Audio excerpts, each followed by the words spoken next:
fear this is a student who might need first aid treatment soon. Why? Because he's frequently getting into near-death experiences. You see, this student told us about these on Monday morning weekend updates. I think he's been stabbed, which led to a serious infection. He's knocked out, and at one point had a pronounced lip that I thought was in need of serious medical attention. However, characteristically, this student laughed off my advice and proceeded to hobble down the hall. Perhaps his reluctance to seek medical attention comes from his positive attitude. Oh no, my arm won't fall off. His sense of humor, both of which I appreciate immensely. For me, I will always think of his boisterous, infectious laugh, his ability to make friends, and to provide us all with comic relief. Can I get a big belly laugh for Owen Daley?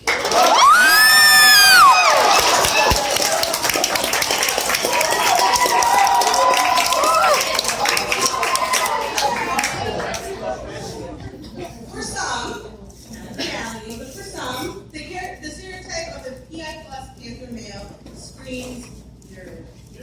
Glasses, out-of-date clothes, and the desire to build robots in the garage, talk about quantum physics, as well as the avoidance of anything to do with sports. While some of that imagery may not be far off base with some of our guys, this Panther student has successfully demonstrated that an intelligent guy can be athletic and he can cross that Panther boundary to make friends with people in the building. In 7th grade, I have seen him grow up so much. For the last 9 weeks, I have been impressed with his and focused on science. So, thank you for your ability to defy the stereotype. Thank you for your ability to work hard and evolve so much in the time that I've known you. And thank you for your love, the Macbeth rap that you were basically able to memorize in 7th grade. Can I get a signifying nothing for Martin Lee?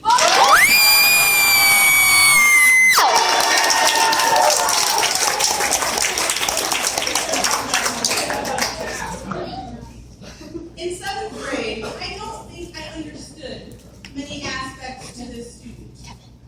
First, there were the nicknames. Charmaine. Barr, what? And then there were the sayings, of which lulls. I think I'm too old to get it right. This student, all salacious aside, has been a pleasure to teach. She's hardworking, funny, and has a knack for cracking up in the middle of something or everything. If only she would keep her locker closed. Charmaine Ong.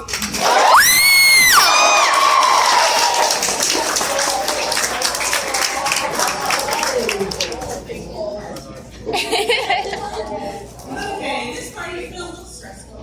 Let's relax, breathe deeply. Inhale.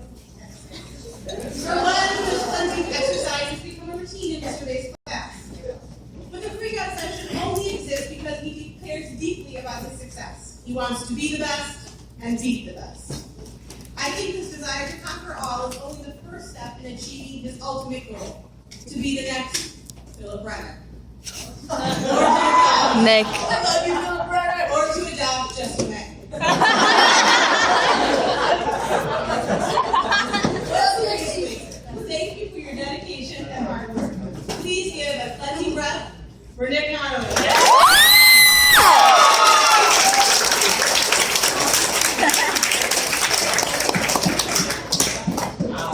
We have often had younger siblings of Panther students succeed their older brother or sister through the Panther program.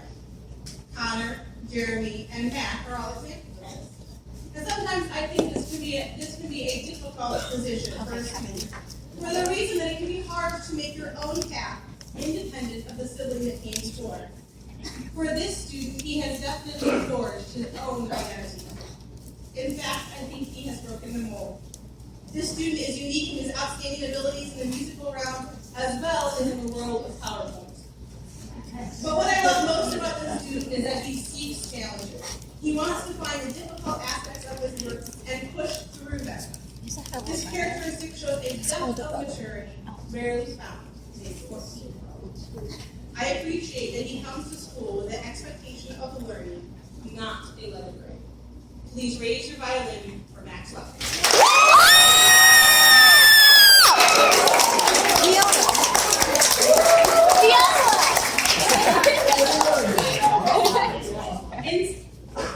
Viola. Raise your violin, viola. In 7th grade, she was cast as the jealous, brooding Oberon in Midsummer Night's Dream. A difficult character to play. And Oberon's a guy, so there's that. This year, this student had to transform into a character from the 70s, wearing bright yellow pants and dancing hustle. This hard work but go with the attitude is rare. She succeeds in putting forth her work and best effort into all things academic or extracurricular. And I certainly appreciate all of her efforts to make my classroom and my stage productions make me do the hustle for Emily Jewish.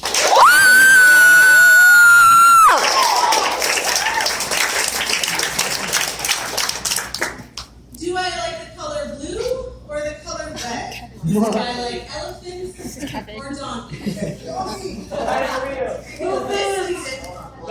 Doggedly, yes, I chose a neutral hand.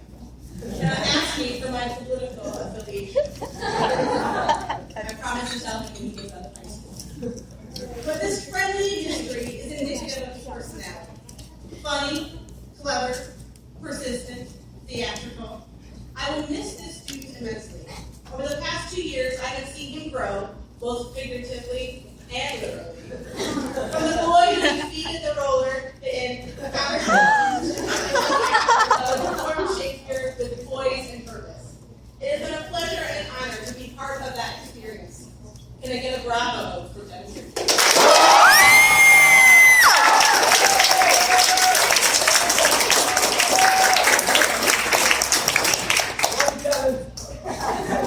Some are born great, some achieve greatness, and some have greatness thrust upon them.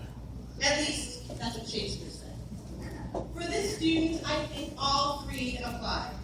First, she is a gifted actress. Second, she is diligent, thoughtful.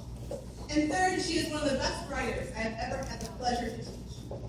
Thank you for every delightful piece of writing. Thank you for every model you have provided for future generations. I want the first copy of your novel, a sure bestseller. Please raise your pen for Qiao.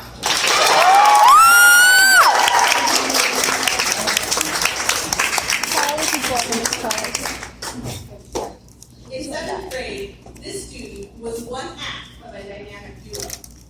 This friendship prevailed through numerous /rifts. But in the 2 years since his inception into the program, he has established himself as separate and unique. As a director, I have seen his acting prowess evolve greatly. As a teacher, I have seen his academic skills develop and evolve. But maybe what I appreciate most is his caring attitude and positive outlook, and perhaps his ability to turn historical events into a record. I know that I can count on him a quality that is rare and deeply valued. Can I get a wow, Kevin, for Connor Chong?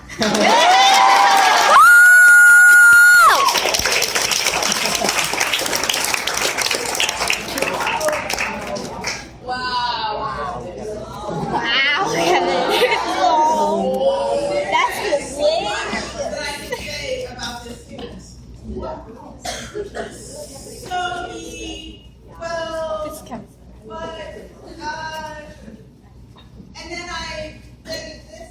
Well, okay. Something strange happened.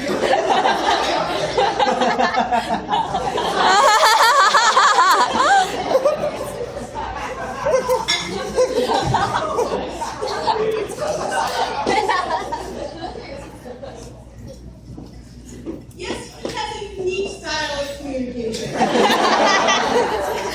I think he believes that we can communicate telepathically.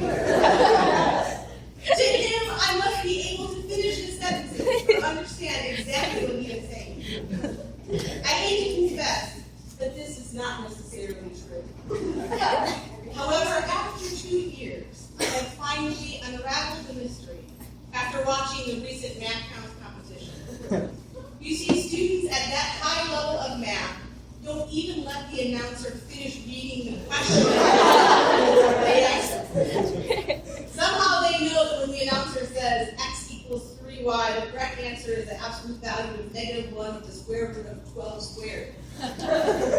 Unbelievable. So now I know this student was not trying to evade my line of questioning or divert my attention. No. You see, completing sentences and thoughts is for people who only understand basic math. However, the obsession with narwhals remains unsolved.